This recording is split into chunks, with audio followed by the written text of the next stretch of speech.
पिछले लेक्चर में आवेश के बारे में पढ़ा था। हमने ये जाना था अगर वस्तु से कुछ इलेक्ट्रॉन निकाल लिए जाए, यानी कि वस्तु पर इलेक्ट्रॉनों की अगर क्या हो जाए कमी, तो कमी से वस्तु कैसी हो रही थी, धनावेशित। और अगर कुछ इलेक्ट्रॉन वस्तु को दे दिए जाए, मतलब वस्तु पर इलेक्ट्रॉनों की क्या हो जाए अधिकता, तो अधिकता होने से वस्तु क्या हो रही थी, ऋणावेशित। यही तो पढ़ा था कल हम लोगों ने। देखो अगर वस्तु से कुछ इलेक्ट्रॉन हमने निकाल लिए तो वस्तु कैसी हो गई, धनावेशित।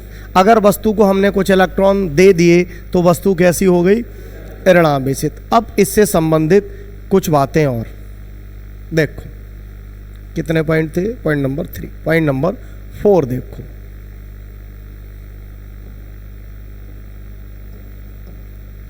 हाँ, पॉइंट नंबर 4, अगर हम सजातीय आवेशों की बात करें, सजातीय आवेश का मतलब समझते हो, समान प्रकार के, एक जैसे, जैसे एक प्लस तो दूसरा भी प्लस, या एक माइनस तो दूसरा भी माइनस, ऐसे आवेशों के बीच हमेशा लगता है प्रतिकर्षण बल। कल बताया था बेटा, कैसा बल, प्रतिकर्षण बल। तो सजातीय का मतलब अगर एक प्लस है तो दूसरा भी प्लस, या एक वस्तु पर माइनस है तो दूसरी पर भी माइनस, एक जैसा आवेश है। तो अगर इस तरह के आवेश हैं तो इन आवेशों के बीच कौन सा बल लगता है, प्रतिकर्षण बल। कौन सा बल बेटा। और अगर कैसे आवेश है बेटा, विजातीय। कैसे आवेश, विजातीय का मतलब समझते हो, विपरीत प्रकार के। विपरीत प्रकार का मतलब एक प्लस तो दूसरा माइनस, या एक वस्तु पर माइनस तो दूसरी पर प्लस। जैसे मान लो पहली वस्तु पर प्लस है तो दूसरी पर कैसा हो, और अगर एक पर माइनस है तो दूसरी पर कैसा हो, प्लस। तो ऐसी वस्तुओं के बीच हमेशा कौन सा बल लगता है बेटा, आकर्षण बल। कौन सा बल बेटा, आकर्षण बल। और वस्तुओं के बीच लगने वाले इस आकर्षण या प्रतिकर्षण बल को अगर हम कहें तो हम कह सकते हैं वैद्युत बल। क्या कह सकते हैं, इस आकर्षण या प्रतिकर्षण बल को ही हम लोग क्या बोलते हैं, वैद्युत बल। यानी कि आवेशों के बीच लगने वाला जो बल है, चाहे वो बेटा आकर्षण हो या प्रतिकर्षण हो, उस बल को क्या बोलते हैं, वैद्युत बल। क्या बोलते हैं, वैद्युत बल। अब अगली बात ध्यान दो।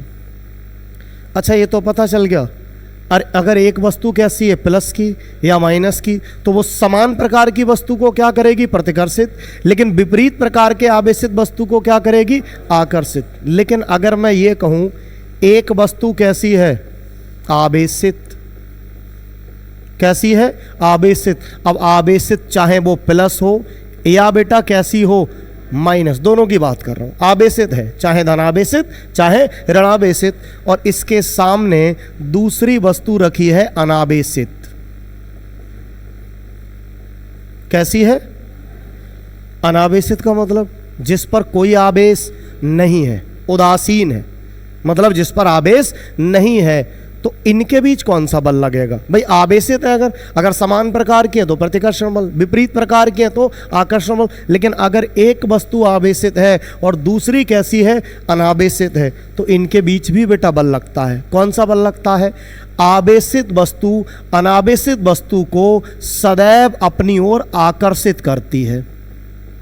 क्या करती है, आकर्षित। यानी कि अगर एक वस्तु आवेशित हो, चाहे प्लस की या माइनस की, और उसके सामने दूसरी वस्तु ऐसी रख दो जिस पर कोई आवेश ना हो, अनावेशित हो, तो वो आवेशित वस्तुएं उस अनावेशित वस्तु को अपनी ओर क्या करती हैं बेटा, आकर्षित करती हैं। क्या करती हैं, आकर्षित। क्यों करती हैं, अभी हम आवेशन की विधियां पढ़ेंगे तो इसमें एक विधि पढ़ेंगे प्रेरण द्वारा।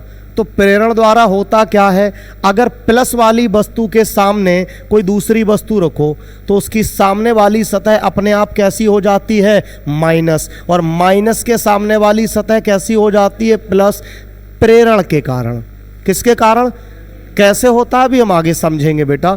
तो प्रेरण के कारण अगर ये प्लस है तो सामने वाली सतह माइनस, और ये माइनस है तो सामने वाली प्लस, मतलब सामने वाली सतह विपरीत प्रकृति की हो गई, और विपरीत प्रकृति के आवेश को के बीच कौन सा बल लगता है? आकर्षण। कौन सा बल? आकर्षण। तो ये प्लस है तो सामने माइनस हो गया, इसलिए कौन सा बल लगेगा? आकर्षण। या ये माइनस है और सामने वाली अनावेशित का सिरा कैसा हो जाएगा? प्लस हो जाएगा, तो कौन सा बल लगेगा? आकर्षण बल लगेगा। तो ध्यान दें, अगर एक प्रकार के समान प्रकार के सजातीय आवेश हैं तो भी प्रतिकर्षण, और विजातीय हैं तो कौन सा? आकर्षण। लेकिन अगर एक आवेशित है और दूसरी अनावेशित है तो उनके बीच भी कौन सा बल लगेगा? आकर्षण बल लगेगा। कौन सा बल? आकर्षण बल। अब यहाँ से ऐसा करो, एक पॉइंट और बताओ, आप ही खुद देखो, नंबर 6। तो इस पॉइंट में हम जानेंगे कि किसी वस्तु के आवेशित होने की सही पहचान बेटा कौन से बल से होती है, आकर्षण बल से या प्रतिकर्षण बल से। तो जरा ध्यान दो बेटा, जैसे मान लो ये एक कोई वस्तु धनावेशित है। कैसी है? धनावेशित। अब इसके सामने हमने कोई अन्य वस्तु रखी, हमें नहीं पता है कि ये धनावेशित है, ऋणावेशित है या आवेशित है भी या नहीं है। तो अगर मान लो ये धनावेशित वस्तु इस वस्तु को अपनी ओर आकर्षित करती है, क्या करती है बेटा? तो अब बताओ आप इस वस्तु के बारे में क्या अंदाजा लगाओगे?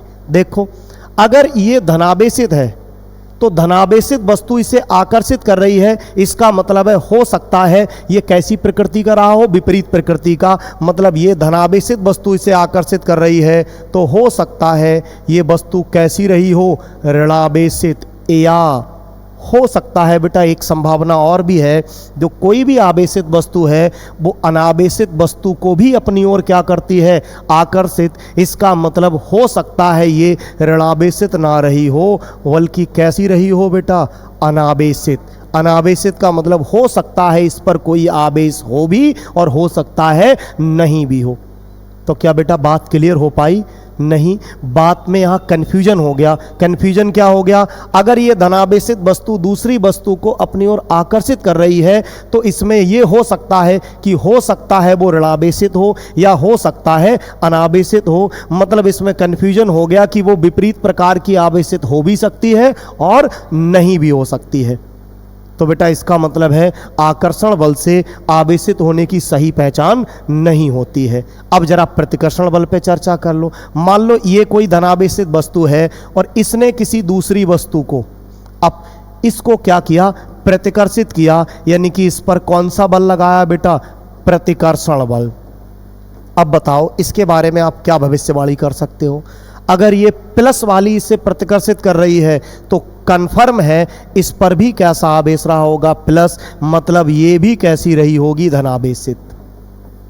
कैसी रही होगी? धनावेशित। क्या बेटा अब इसमें कोई कंफ्यूजन है? नहीं, अब क्लियर कह सकते हैं कि अगर धनावेशित वस्तु ने इसे प्रतिकर्षित किया है, इसका मतलब ये भी कैसी होगी? धनावेशित। मतलब आवेशित होने की सही पहचान कौन से बल से हुई? आकर्षण से कि प्रतिकर्षण से? प्रतिकर्षण बल से, क्योंकि आकर्षण बल अगर कोई एक वस्तु दूसरे पे लगा रही है तो हो सकता है वो विपरीत प्रकार की आवेशित हो और हो सकता है नहीं भी आवेशित हो, अनावेशित भी हो सकती है। लेकिन अगर कोई एक वस्तु दूसरे को प्रतिकर्षित कर रही है तो कंफर्म कह सकते हैं अगर ये प्लस वाली प्रतिकर्षित कर रही है तो वो भी कैसी रही होगी? प्लस। और अगर माइनस वाली वस्तु किसी को प्रतिकर्षित करे तो वो भी कैसी रही होगी? माइनस। यानी कि किसी वस्तु के आवेशित होने की सही पहचान कौन से बल से होती है? प्रतिकर्षण बल से। कौन से बल से? प्रतिकर्षण बल से। अतः हम कह सकते हैं अतः किसी वस्तु के आवेशित होने की सही पहचान कौन से बल से होती है बेटा? प्रतिकर्षण बल से होती है। प्रतिकर्षण बल से होती है। प्रतिकर्षण बल से होती है। क्लियर है इतनी बात? अब देखो अगली बात, अगर हम आपसे पूछें किसी वस्तु के आवेशित होने के लिए उत्तरदायी कौन होता है? उत्तरदायी का मतलब जिम्मेदार, रिस्पॉन्सिबल। तो जरा ध्यान दो पिछले पॉइंट्स में, ये देखो यहां, अगर किसी वस्तु से कुछ इलेक्ट्रॉन निकल गए तो निकलने से वस्तु पर इलेक्ट्रॉनों की कमी हुई, वो कैसी हुई? धनावेशित। और अगर इलेक्ट्रॉन आ गए मतलब इलेक्ट्रॉनों की अधिकता हुई तो कैसी हुई, ऋणावेशित। इसका मतलब धनावेश हो या ऋणावेश हो, उसको उत्पन्न करने वाला कौन है, इलेक्ट्रॉन। कौन है, इलेक्ट्रॉन। जो भी आना जाना हो रहा है वो किसका हो रहा है, इलेक्ट्रॉन का। मतलब किसी वस्तु के आवेशित होने के लिए जो मुख्य तौर पर जिम्मेदार है वो कौन है, इलेक्ट्रॉन। लेकिन अगर आप कहने लगो नहीं सर ऐसा करो, प्रोटॉन निकाल लो। क्या निकाल लो, प्रोटॉन। तो बेटा प्रोटॉन को निकालना आसान नहीं है। क्यों, क्योंकि प्रोटॉन कहाँ होता है, नाभिक के भीतर, और नाभिक के भीतर कणों पर लगता है बेटा नाभिकीय बल। हम आगे एक चैप्टर में पढ़ेंगे। नाभिक के भीतर प्रोटॉन किस बल से जुड़ा होता है, नाभिकीय बल से। और नाभिकीय बल हमारे इस भौतिक संसार का सबसे शक्तिशाली बल है। तो इतने शक्तिशाली बल से जुड़े हुए प्रोटॉन को नाभिक से बाहर निकालना आसान नहीं है। तो आसानी से निकाला किसे जा सकता है, इलेक्ट्रॉन को। तो इसीलिए आवेशित होने के लिए जिम्मेदार कौन है, इलेक्ट्रॉन है। तो हम चाहें तो लिख सकते हैं किसी वस्तु के आवेशित होने के लिए, किसी वस्तु के आवेशित होने के लिए इलेक्ट्रॉन उत्तरदायी होता है। इलेक्ट्रॉन उत्तरदायी होता है। इलेक्ट्रॉन उत्तरदायी होता है, ना कि प्रोटॉन। ना कि प्रोटॉन। क्यों, क्योंकि प्रोटॉन को नाभिक से बाहर निकालना आसान नहीं है। निकाला किसे जा सकता है आसानी से, इलेक्ट्रॉन को। तो इसीलिए आवेशित होने के लिए जिम्मेदार कौन हो सकता है, इलेक्ट्रॉन। अब जरा देखो यहां से आगे बेटा,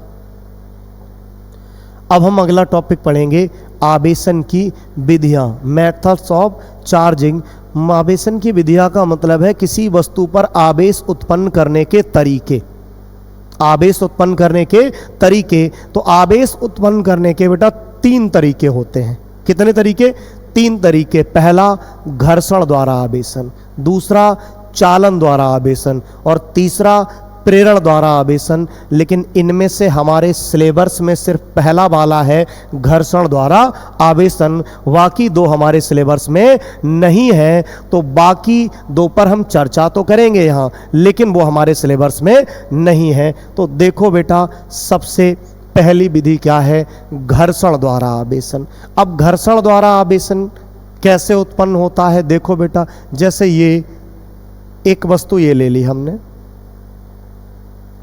इसको नाम दे दिया हमने बेटा ए, और दूसरी वस्तु एक और ले ली और इसको क्या नाम दे दिया, बी। अच्छा, साधारण तौर पे हर वस्तु में हम समझ चुके हैं कि इलेक्ट्रॉनों की संख्या प्रोटॉनों की संख्या के बराबर होती है। मतलब माइनस बराबर किसके होता है, प्लस के। माइनस बराबर किसके होता है, प्लस के। यानी कि साधारण तौर पे हर एक वस्तु कैसी होती है, उदासीन। तो अभी तो इसमें भी इलेक्ट्रॉन बराबर है प्रोटॉन के, मतलब माइनस बराबर है प्लस के। तो अभी ये वस्तु कैसी है, उदासीन है। ए भी उदासीन है। ऐसे ही बी में भी इलेक्ट्रॉन और प्रोटॉन बराबर है, मतलब माइनस और प्लस बराबर है। तो अभी ये भी कैसी है, उदासीन। अब क्या करें, हम इन दोनों वस्तुओं को आपस में रगड़ें। क्या करें, रगड़ें। तो रगड़ने से इनके बीच कौन सा बल लगेगा, घर्षण बल। और उस घर्षण बल के कारण एक वस्तु से कुछ इलेक्ट्रॉन दूसरी वस्तु में चले जाते हैं। एक वस्तु से कुछ इलेक्ट्रॉन कहाँ चले जाते हैं बेटा, दूसरी वस्तु में। जैसे यहाँ मान लो वस्तु ए से कुछ इलेक्ट्रॉन घर्षण के कारण कहाँ चले गए, बी में। तो इलेक्ट्रॉन निकले कहाँ से, ए से। तो ए में इलेक्ट्रॉनों की कमी हुई कि अधिकता, इलेक्ट्रॉनों की क्या हुई, कमी की अधिकता। जब भाई निकले हैं तो क्या होगी, कमी। क्या होगी, कमी। और बेटा जिस वस्तु पर इलेक्ट्रॉनों की कमी, कमी से क्या उत्पन्न होता है, धनावेश। क्या उत्पन्न होता है, धनावेश। तो ये वस्तु कैसी हो जाएगी बेटा, धनावेशित। कैसी हो जाएगी, धनावेशित। अच्छा, ये इलेक्ट्रॉन जो ए से निकले वो पहुंचे कहाँ, बी में। तो बी में जब पहुंचे, तो बी में इलेक्ट्रॉन जब पहुंच रहे हैं तो बी में इलेक्ट्रॉनों की अधिकता हुई कि कमी, जब बी में पहुंच रहे हैं तो क्या होगी बेटा, अधिकता। क्या होगी, अधिकता। तो बी में इलेक्ट्रॉन पहुंचे तो इसमें बेटा इलेक्ट्रॉनों की क्या हो गई, अधिकता। और जब अधिकता है तो इस पर कैसा आवेश उत्पन्न होगा, ऋणावेश। मतलब ये कैसी हो जाएगी, ऋणावेशित। कैसी हो जाएगी, ऋणावेशित। तो वस्तु ए हमारी कैसी हो गई बेटा, धनावेशित, और बी कैसी हो गई, ऋणावेशित। तो ये बेटा जो धनावेश और ऋणावेश उत्पन्न हुए हैं, क्या घर्षण द्वारा उत्पन्न हुए, किसके द्वारा, घर्षण द्वारा उत्पन्न हुए। अब इसमें मुख्य बात जानने की यह है कि यहाँ घर्षण द्वारा जो वस्तुओं पर आवेश उत्पन्न होते हैं, उन दोनों आवेशों की अगर हमसे पूछी जाए प्रकृति कैसी, तो प्रकृति देखो, एक पर प्लस तो दूसरे पर माइनस, यानी कि प्रकृति कैसी होती है, विपरीत। प्रकृति कैसी होती है, विपरीत। प्रकृति कैसी होती है बेटा, विपरीत। लेकिन अगर परिमाण की बात करें, किसकी बात करें बेटा, परिमाण की बात करें, तो देखो अगर बेटा इसमें एक इलेक्ट्रॉन की कमी हुई ए पर, तो इससे निकल के बी में एक ही तो पहुंचेगा। तो इस पर एक के बराबर प्लस, तो इस पर एक के ही बराबर माइनस। या आपको यहां से 4 इलेक्ट्रॉन निकले इससे, तो बी पे पहुंचेंगे भी कितने, 4। तो ए पर अगर 4 के बराबर प्लस है तो बी पर 4 के बराबर ही तो माइनस होगा। मतलब दोनों पर आवेश की प्रकृति तो विपरीत है, लेकिन परिमाण कैसे होंगे, समान। परिमाण कैसे होंगे, समान। तो परिमाण यहां समान होंगे, समान यानी कि बराबर होंगे। कैसे होंगे, बराबर। तो घर्षण द्वारा जो वस्तुओं पर आवेश उत्पन्न होते हैं उनके परिमाण बराबर होते हैं, लेकिन बेटा प्रकृति कैसी होती है, विपरीत होती है, विपरीत होती है। अब देखो ये तो पहला मेथड हुआ। अब जरा दूसरा देखो, दूसरा है चालन या संपर्क द्वारा, वाई कंडक्शन और वाई कांटेक्ट। अब इसको समझने के लिए एक बेटा पहले हम व्यवहारिक उदाहरण पर ध्यान देते हैं। व्यवहारिक उदाहरण क्या है, जैसे मान लो ये एक बर्तन ले लिया, इसमें जल भरा हुआ है यहां तक, ठीक है। एक दूसरा बर्तन इसके पास में और रख लिया हमने, ये ले लिया, लो इसमें ये खाली है। अब अगर हम क्या करें, एक किसी पतले पाइप के द्वारा जिससे जल का आना जाना हो सके, यहां से ये ओपन है, ठीक है ना, ये पतले पाइप के द्वारा हमने इनको जोड़ दिया, तो क्या होगा बेटा, जल ऊंचे तल वाले बर्तन से नीचे तल या जिसमें नहीं है, क्या इसमें जाएगा जल यहां, और कब तक, जैसे जैसे जाएगा इसका तल किधर बढ़ेगा, ऊपर, और इसका तल किधर आएगा, घटके नीचे आएगा। किधर आएगा, घटके नीचे। तो ये जल का आना जाना तब तक होता रहेगा जब तक कि दोनों में जल के तल बराबर ना हो जाए। क्या ना हो जाए, यही तो चालन द्वारा है, संपर्क द्वारा है। ऐसे ही बिल्कुल चालन या संपर्क द्वारा आवेशन होता है चालकों में। अच्छा यहां ये बताओ, तल तो बराबर हो गए, क्या जल भी बराबर होंगे? जल बराबर हो भी सकते हैं और नहीं भी। कब, जैसे अगर ये दोनों बर्तन बिल्कुल एक जैसे ले लें तो तल भी बराबर, जल भी बराबर। लेकिन अगर बर्तन बेटा अलग अलग आकार के हैं तो तल तो बराबर होंगे लेकिन जल बराबर हो ऐसा जरूरी नहीं है। तो इनमें जो मात्राएं हैं जल की वो बराबर हो भी सकती हैं और नहीं भी हो सकती हैं। अब इसी आधार पर समझो बेटा चालन द्वारा देखो आवेशन कैसे होता है, इस बात को जरा ध्यान दो बेटा।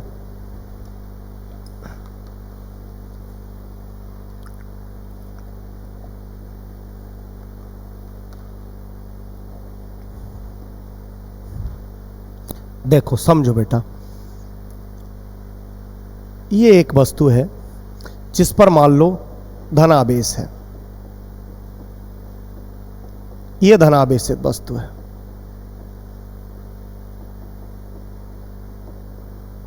इसके संपर्क में हम एक दूसरी वस्तु रख देते हैं अनावेशित।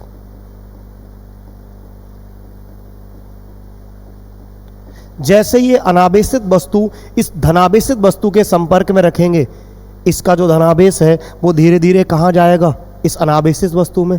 और कब तक, जैसे वहाँ जल के तल बराबर होते हैं ऐसे ही यहाँ तब तक धनावेश जाएगा जब तक कि दोनों में आवेश के तल ना बराबर हो जाएं, और आवेश के तल को हम कहते हैं बेटा विभव। अगले चैप्टर में पढ़ेंगे आवेश के तल को क्या कहते हैं, विभव कहते हैं। तो आवेश एक से दूसरे में तब तक जाएगा जब तक कि दोनों के विभव बराबर ना हो जाएं। तो अगली स्थिति क्या होगी, ये जो धनावेश है क्या दोनों पर पहुंच जाएगा बेटा, ऐसा यहां भी, और इसका कुछ धनावेश यहां भी पहुंच गया। मतलब ये बेटा पहली वस्तु तो धनावेशित थी ही, और दूसरी वस्तु जो हमने इसके संपर्क में रखी वो अनावेशित थी, वो भी कैसी हो गई, धनावेशित। वो भी कैसी हो गई, धनावेशित। तो इस तरह से चालन द्वारा हम दो वस्तुओं को संपर्क में रखकर आवेशित कर सकते हैं। अब जरा देखो, समझने वाली बात यह है कि यहाँ इस विधि में जो दोनों वस्तुओं पर आवेश उत्पन्न होंगे उन दोनों की प्रकृति कैसी होगी, समान। समान क्यों, अगर बेटा धनावेशित वस्तु रखी है संपर्क में तो दूसरे पर जाएगा क्या, धनावेशी तो जाएगा। और अगर यहाँ ऋणावेशित के संपर्क में रखोगे तो दूसरे पर भी क्या जाएगा, ऋणावेशी जाएगा। यानी कि जो चालन द्वारा या संपर्क द्वारा आवेशन होता है इसमें प्रकृति कैसी होती है, समान। लेकिन अगर आवेश के परिमाण की बात करें तो परिमाण बेटा फिर वही बात, बराबर हो भी सकता है और नहीं भी हो सकता है। अगर दोनों चालक एक जैसे हैं, समान आकार के हैं तो परिमाण बराबर होगा, लेकिन आकार अलग अलग हैं तो फिर उन पर आवेश के परिमाण भी अलग अलग होंगे। मतलब हम कह सकते हैं परिमाण बराबर हो भी सकते हैं, परिमाण बराबर हो भी सकते हैं और नहीं भी हो सकते हैं, और नहीं भी हो सकते हैं, और नहीं भी हो सकते हैं। क्या इतनी बात क्लियर है बेटा? चलिए फिर अगली विधि है हमारी थर्ड, प्रेरण द्वारा वाई इंडक्शन। देखो प्रेरण शब्द का मतलब होता है संगत का असर। प्रेरण द्वारा आवेशन का मतलब है, हम आपको शुद्ध भाषा में बताएं तो कह सकते हो संगत द्वारा आवेशन। अब संगत द्वारा कैसे होता है, व्यवहारिक शब्द है बेटा। जैसे मान लो आप में कोई गुण नहीं था और आप अपने किसी दोस्त के साथ घूमे 2-4 दिन और वो गुण आप में भी आ गया, तो घर वाले क्या कहते हैं, बेटा ये इसी की दी हुई प्रेरणा है, मतलब इसकी संगत का असर है, इसकी संगत का असर है, इसकी प्रेरणा है। तो वास्तव में प्रेरणा का मतलब होता है किसी की संगत का असर। तो यहाँ प्रेरण द्वारा आवेशन का मतलब भी है संगत द्वारा आवेशन। अब संगत द्वारा आवेशन होता कैसे है, देखो समझो। जैसे मान लो हमारे पास ये एक अनावेशित वस्तु ले लेते हैं पहले हम। कैसी वस्तु, अनावेशित वस्तु है ये हमारे पास। अच्छा ये अनावेशित होने का मतलब क्या है, क्या इसमें प्लस माइनस होंगे या नहीं होंगे? होंगे तो प्लस माइनस, लेकिन बराबर होंगे, मतलब जितने इलेक्ट्रॉन उतने ही प्रोटॉन, यानी कि जितने माइनस उतने ही प्लस। इसलिए वस्तु अभी कैसी है, ये उदासीन या कह दो अनावेशित है। कैसी है, अनावेशित। और ये प्लस माइनस अभी पूरे में एक समान रूप से फैले होंगे, जैसे यहाँ plus minus plus minus plus minus, ऐसे एक समान रूप से फैले हुए हैं। ठीक, अब ऐसा करो, अगली स्थिति यही है, ये वाली जो वस्तु थी अनावेशित, कैसी वस्तु थी, अनावेशित, इसको किसी आवेशित वस्तु की संगत में रखो। जैसे ये धनावेशित ले आए, कैसी वस्तु ले आए, धनावेशित। अब इसके संगत में रखा। अब संगत में रखने से क्या होगा, इसमें प्लस माइनस ये सब में फैले हुए हैं, तो ये प्लस आवेश क्या करेगा, उन प्लस माइनस में से प्लस को तो क्या करेगा, प्रतिकर्षित, और माइनस को क्या करेगा, आकर्षित। तो बेटा जिनको प्रतिकर्षित कर रहा है वो इससे किधर की ओर भागेंगे, दूर की ओर। जब दूर की ओर भागेंगे तो प्लस वाले क्या सब पिछली सतह पे पहुंच जाएंगे, माइनस वालों को ये अपनी ओर क्या करेगा, आकर्षित। तो ये वाला भी माइनस इधर, ये माइनस इधर, इन सबको खींचेगा, तो ये माइनस वाले क्या इसके पास वाली सतह पर आ जाएंगे। कौन सी वाली सतह पर, पास वाली। यानी कि इसकी संगत में रखते ही इसके पास वाली सतह कैसी हो गई, माइनस। प्लस की संगत में रखने से पर पास वाली कैसी हो गई, माइनस, और दूर वाली सतह कैसी हो गई, विपरीत साइड वाली प्लस हो गई। अच्छा अभी एक पॉइंट बताया था मैंने कि आवेशित वस्तु अनावेशित वस्तु को अपनी ओर क्या करती है? आकर्षित। उसका कारण यही प्रेरण है। देखो, जैसे ये धनावेशित वस्तु है आवेशित प्लस की, इसके सामने जैसे ही अनावेशित वस्तु हुई रखी, इसने प्लस ने अपने सामने वाली सतह को क्या कर लिया? माइनस, मतलब विपरीत। और प्लस माइनस को अपनी ओर क्या करने लगता है? आकर्षित। तो वास्तव में इस माइनस के कारण ही ये धनावेशित वस्तु इसे अपनी ओर क्या करने लगती है? आकर्षित। यानी कि प्रेरण के कारण ही धनावेशित या ऋणावेशित यानी कि आवेशित वस्तु अनावेशित को अपनी ओर क्या करती है? आकर्षित। अब अगर हम क्या करें, ये धनावेशित वस्तु को हटा लें तो ये प्लस माइनस फिर से वैसे ही पूरे में एक समान रूप से फैल जाएगा। लेकिन हम चाह रहे हैं, हम परमानेंट इसको आवेशित करना चाहते हैं, तो क्या करें? ये मान लो बाहर वाली सतह को पृथ्वी से जोड़ दो बेटा। अब देखो, पृथ्वी का गुण ये होता है, अगर पृथ्वी को किसी धनावेश से जोड़ दो तो पृथ्वी से जाने वाले इलेक्ट्रॉन उसके धनावेश को भी निरस्त कर देते हैं, और अगर पृथ्वी से किसी ऋणावेशित सतह को या ऋणावेशित वस्तु को जोड़ दो तो वहाँ से जो इलेक्ट्रॉन है वो पृथ्वी में चले जाते हैं और उसके ऋणावेश को भी क्या कर देते हैं? समाप्त। अब जैसे ही हमने यहाँ धनावेशित वाली सतह को पृथ्वी से जोड़ा तो पृथ्वी से क्या जाएंगे बेटा? इलेक्ट्रॉन, और वो इलेक्ट्रॉन जाके इसके प्लस आवेश को निरस्त कर देंगे। जैसे एक इलेक्ट्रॉन आया, इसको निरस्त किया, दूसरा ऐसे, तीसरा ऐसे, ये तब तक आते रहेंगे जब तक कि इसका संपूर्ण आवेश निरस्त ना हो जाए। मतलब कह सकते हो इसका सबका सब धनावेश कहां चला जाएगा? पृथ्वी में। तो जरा अब ध्यान दो, अब ये प्लस तो चला गया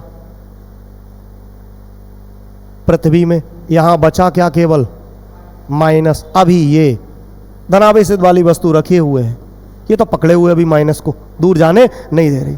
अब ये पृथ्वी से कनेक्शन था तो ये इसका समाप्त हो गया। अब क्या करो? ये धनावेशित वस्तु भी हटा दो और पृथ्वी से जो जोड़ा था वो भी कनेक्शन हटा दो। तो अब क्या होगा? ये जो माइनस था पहले तो प्लस की वजह से इस पास वाली सतह पर रुका हुआ था, जैसे ही इसको हटाओगे अब ये पूरी सतह पर एक समान रूप से फैल जाएगा। तो इस तरह से हम प्रेरण द्वारा किसी वस्तु को क्या कर सकते हैं? ऋणावेशित। अगर आपको नहीं सर इसमें हमें तो धनावेशित करना है तो क्या करते?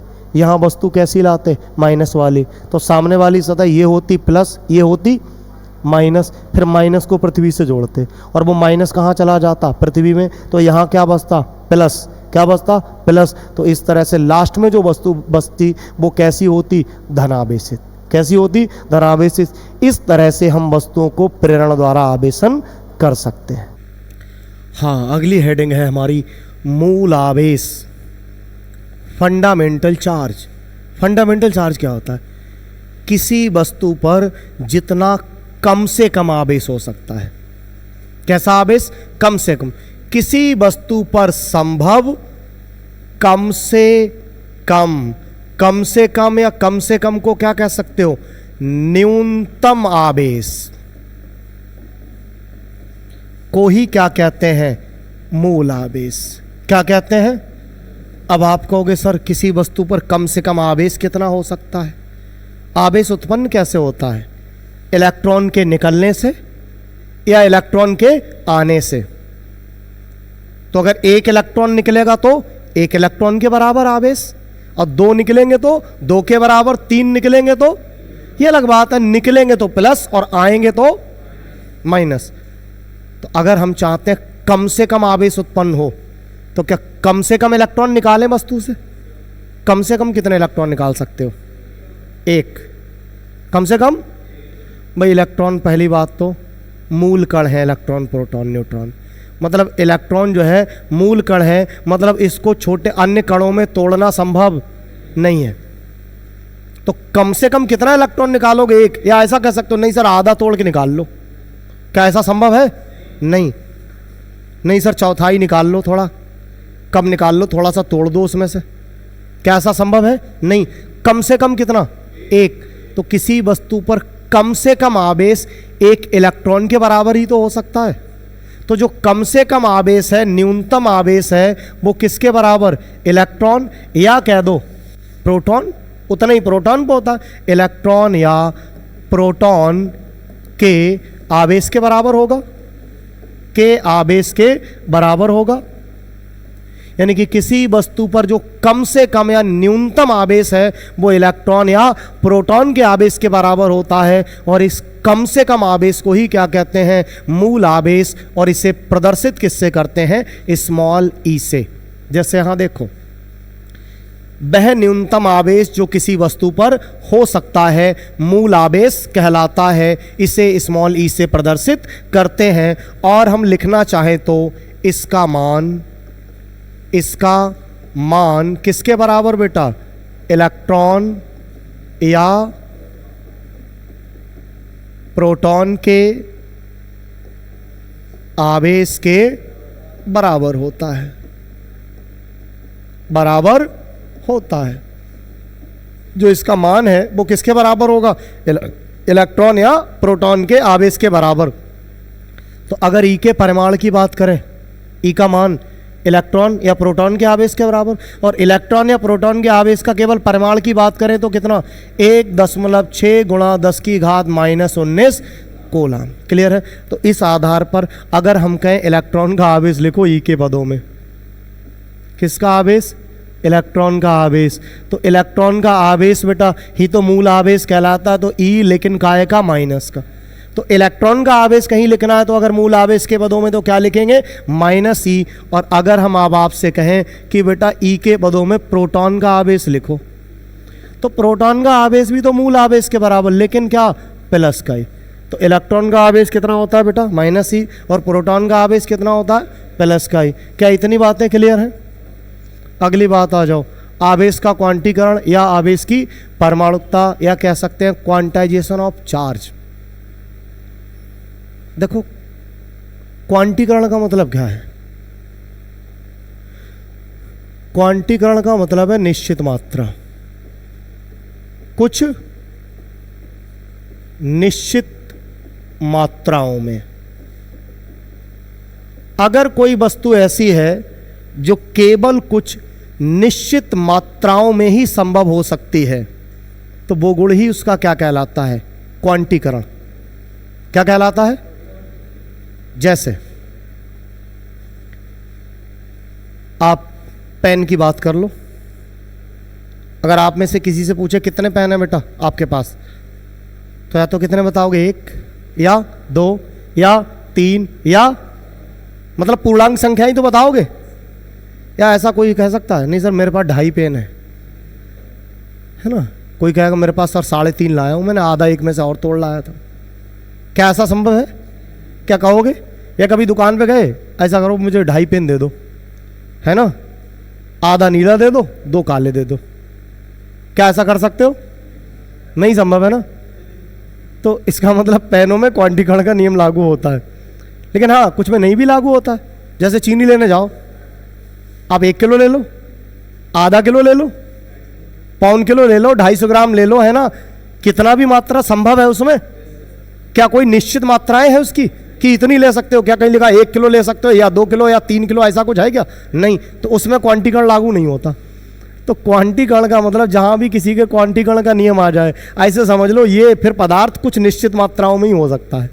तो आवेश के क्वांटीकरण का मतलब आवेश की कुछ निश्चित मात्राएं ही संभव है।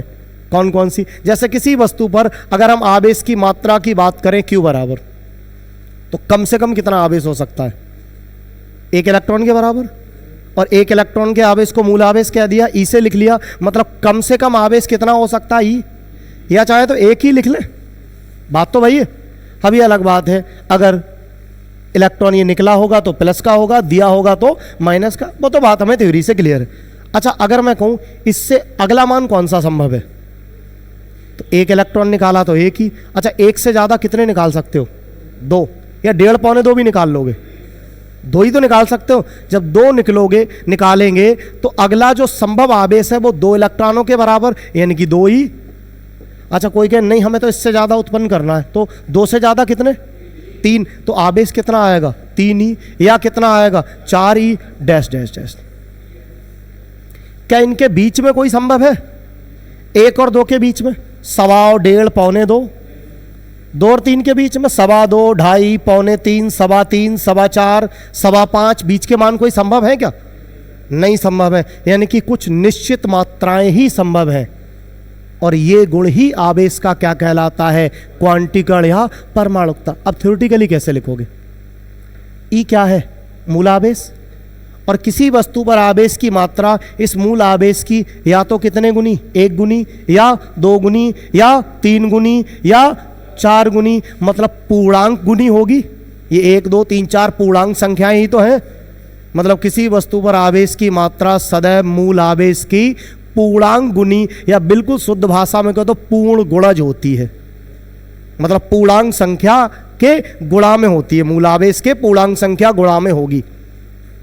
तो वही तो लिखा है, किसी वस्तु पर आवेश सदैव मूल आवेश का पूर्ण गुणज होता है। किसी वस्तु पर आवेश सदैव मूल आवेश का पूर्ण गुणज होता है। आवेश के इसी गुण को आवेश का क्वांटीकरण या परमाणुकता कहते हैं। तो Q बराबर, अगर हाँ इसका जनरल फार्मूला लिखना चाहें, 1E 2E 3E 4E generally लिखें तो क्या लिख सकते हैं, NE। Q बराबर NE, Q बराबर NE, जहां N क्या है, N क्या है वास्तव में, अच्छा यह एक ही था तो एक इलेक्ट्रॉन ही तो था, एक निकाला होगा या दिया होगा। यहाँ 2 3 4, ये वास्तव में 1 गुना 2 गुना 3 गुना जो पूर्णांक नंबर आ रहा है वो इलेक्ट्रॉनों की संख्या को ही तो प्रदर्शित कर रहा है। तो यहाँ हमने जो n ही लिखा है, इसमें n बराबर क्या हो सकता है, 1 2 3 4 डैश डैश पूर्णांक संख्या है। कैसी संख्या है, ये कोई पूर्णांक संख्या हो सकती है जो किसे प्रदर्शित करती है, इलेक्ट्रॉनों की संख्या को। जो इलेक्ट्रॉनों की संख्या, जो निकाले गए या दिए गए इलेक्ट्रॉनों की संख्या को बताती है। जो निकाले गए या दिए गए, जो निकाले गए या दिए गए इलेक्ट्रॉनों की संख्या को बताती है। जो निकाले गए या दिए गए इलेक्ट्रॉनों की संख्या को बताती है। क्या इतनी बात क्लियर है सभी को, ठीक है ना। चलो आगे ध्यान दे लो, एक क्वेश्चन करा देते हैं इसी का। देखो बेटा, क्वेश्चन है इसका, 1 कूलाम आवेश कितने इलेक्ट्रॉनों के तुल्य होता है। 1 कूलाम आवेश कितने इलेक्ट्रॉनों के तुल्य होता है। मतलब 1 कूलाम आवेश, भाई आवेश इलेक्ट्रॉनों से ही तो उत्पन्न होता है। तो क्वेश्चन है 1 कूलाम आवेश कितने इलेक्ट्रॉनों के तुल्य। तुल्य का मतलब कितनों के बराबर है, या कितनों के निकलने से या आने से 1 कूलाम आवेश उत्पन्न होगा। तो देख लो बेटा कैसे।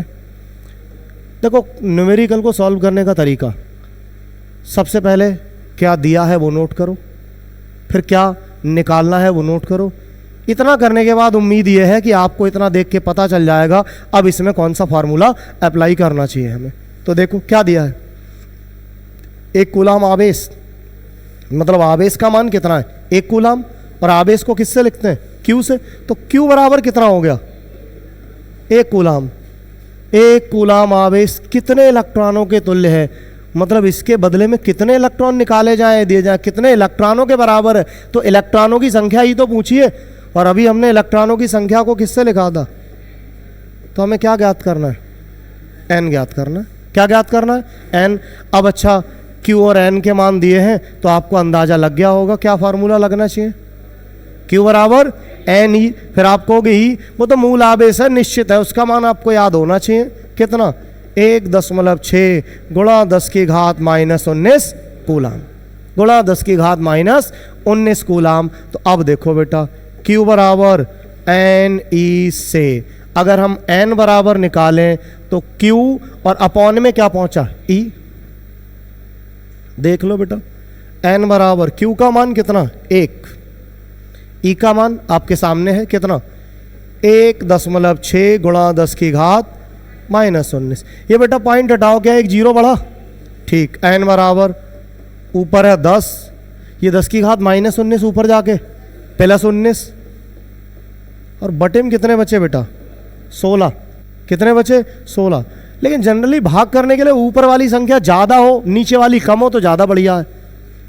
क्या ज़्यादा है, अभी तो कम है। ऐसा करो, एक जीरो बढ़ा लो। एक जीरो बढ़ाने का मतलब एक घात ले ली यहाँ से, तो 19 में से एक जीरो तो यहाँ आ गया, कितनी बची घात? 18। तो 10 की घात कितनी आ गई बेटा? 18। और बटे में कितना चल रहा है? 16। अब बस 16 से भाग कर लो, इतना तो पहाड़ा आता ही होगा। 16 छंग, हाँ 96। 4 बचे, दशमलव लगा लो, जीरो बढ़ गया, 40 हो गए। 16 दूनी 32, कितने बचे? 8, दशमलव लगा है, जीरो बढ़ा, 80 हुए। 16 पंजे 80, तो 6.25, 6.25 गुणा 10 की घात 18 इलेक्ट्रॉन।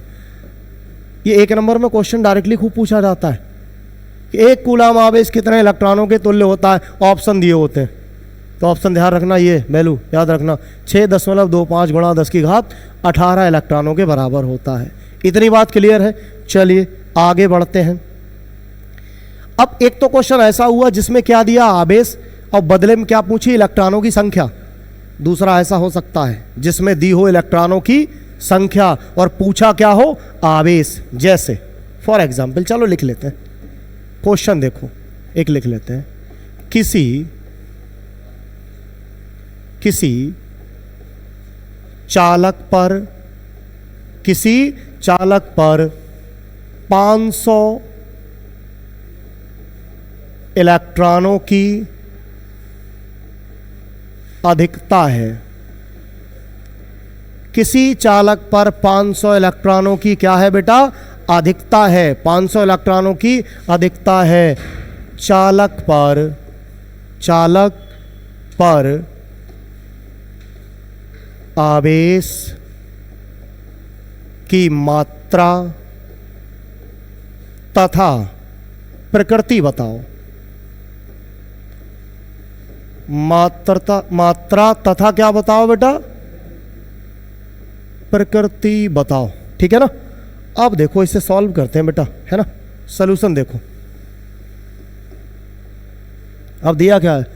किसी चालक पर 500 इलेक्ट्रॉनों की अधिकता है। तो 500 क्या है? इलेक्ट्रॉनों की संख्या, मतलब किसका मान है? n का। तो n बराबर 500 इलेक्ट्रॉन, और इनकी भी क्या है बेटा? अधिकता। इनकी भी क्या है? अधिकता। कह रहा चालक पर आवेश की मात्रा, मात्रा का मतलब मान, यानी कि एक तो क्यू बताओ, तथा प्रकृति। प्रकृति का मतलब आवेश धनात्मक होगा कि ऋणात्मक? दो ही प्रकृति है, तो बात यहीं से क्लियर है। अधिकता है 2 ऋणात्मक, और कमी है 2। भाई आवेश की कमी से इलेक्ट्रॉनों की कमी से धनावेश उत्पन्न होता है, और अधिकता से कौन सा आवेश? ऋणावेश। ये तो अभी पढ़ा था हमने। तो प्रकृति तो अपने आप बता दोगे, बस ये सॉल्व करना है। यहां से Q बराबर बेटा NE, यहां देख लो Q बराबर N का मान कितना है? 500, और E का मान तो वैसे ही रटा होगा आपको, कितना?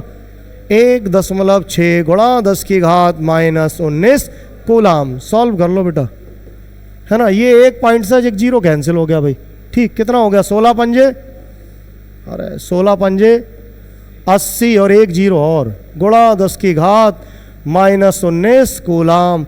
ऐसा लिखा हुआ कि अच्छा लग रहा है? नहीं भाई, ऐसा करो, इन जीरो का हटाओ। 8 गुणा 2 जीरो का मतलब 10 की घात 2, 10 की घात 2 ये, और -19 ये, -19 और +2 -17, तो 8 गुणा 10 की घात -17 कूलाम। ये तो आवेश की मात्रा हुई, और प्रकृति भी बता दो बेटा। अधिकता है तो आवेश की प्रकृति कैसी होगी? ऋणात्मक, यानी कि इस पर कैसा आवेश होगा? ऋणावेश। कैसा होगा? ऋणावेश। कैसा होगा? ऋणावेश। क्या इतनी बातें क्लियर हैं बेटा यहाँ तक सभी को? तो आज के लिए हम लोग यहीं तक पढ़ेंगे, बाकी का अगले लेक्चर में देखेंगे। ठीक है बेटा, अब आप लोग जा सकते हैं।